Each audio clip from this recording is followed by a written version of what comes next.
ইনকিলাব মঞ্চের মুখপাত্র ঢাকা ৮ আসনের সম্ভাব্য স্বতন্ত্র প্রার্থী শরীফ ওসমান হাদির ওপর হামলা অন্তর্বর্তীকালীন সরকারের মেয়াদকালে অন্যতম উদ্বেগজনক ঘটনা। এই হামলা বাংলাদেশের গণতান্ত্রিক অভিযাত্রার ওপর সুপরিকল্পিত আঘাত। এর মাধ্যমে পরাজিত শক্তি দেশের অস্তিত্বকে চ্যালেঞ্জ করার দুঃসাহস দেখিয়েছে বলে মন্তব্য করেছেন প্রধান উপদেষ্টা প্রফেসর মোহাম্মদ ইউনূস।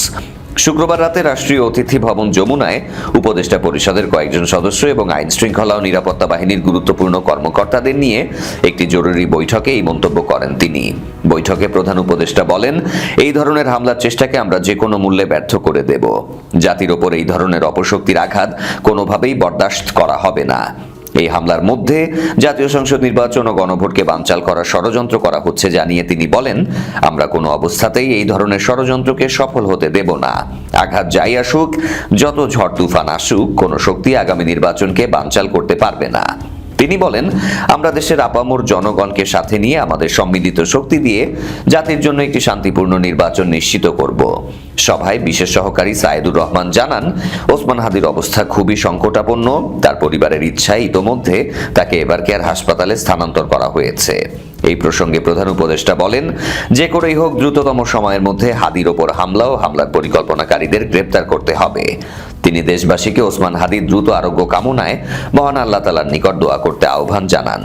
পুলিশের পক্ষ থেকে জানানো হয়, ইতোমধ্যে হামলার স্থানে সিসিটিভি ফুটেজ ও অন্যান্য আলামত সংগ্রহ করা হয়েছে।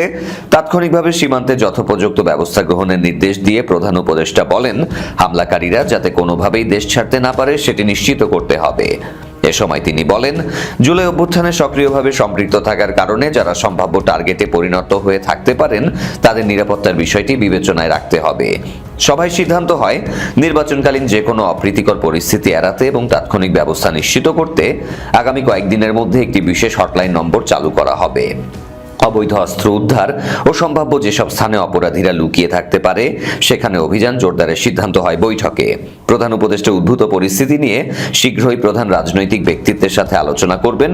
বৈঠকে উপস্থিত ছিলেন আইন উপদেষ্টা আসিফ নজরুল, স্বরাষ্ট্র উপদেষ্টা মোহাম্মদ জাহাঙ্গীর আলম চৌধুরী, তথ্য ও সম্প্রচার উপদেষ্টা সৈয়দা রিজওয়ানা হাসান, জ্বালানি উপদেষ্টা মোহাম্মদ ফাউজুল কবির খান, স্থানীয় সরকার উপদেষ্টা আদিলুর রহমান খান, সংস্কৃতি উপদেষ্টা মোস্তফা সরোয়ার ফারুকী, জাতীয় নিরাপত্তা উপদেষ্টা খলিলুর রহমান, প্রধান উপদেষ্টা স্বরাষ্ট্র মন্ত্রণালয় বিষয়ক বিশেষ সহকারী মোহাম্মদ খোদাবক্স চৌধুরী, প্রধান উপদেষ্টা স্বাস্থ্য মন্ত্রণালয় বিষয়ক বিশেষ সহকারী মোহাম্মদ সাইদুর রহমান, প্রধান উপদেষ্টা ডাক, টেলিযোগাযোগ ও তথ্য প্রযুক্তি বিষয়ক বিশেষ সহকারী ফয়েজ আহমেদ তৈয়ব, পুলিশ, সশস্ত্র বাহিনী ও গোয়েন্দা সংস্থার ঊর্ধ্বতন কর্মকর্তারা।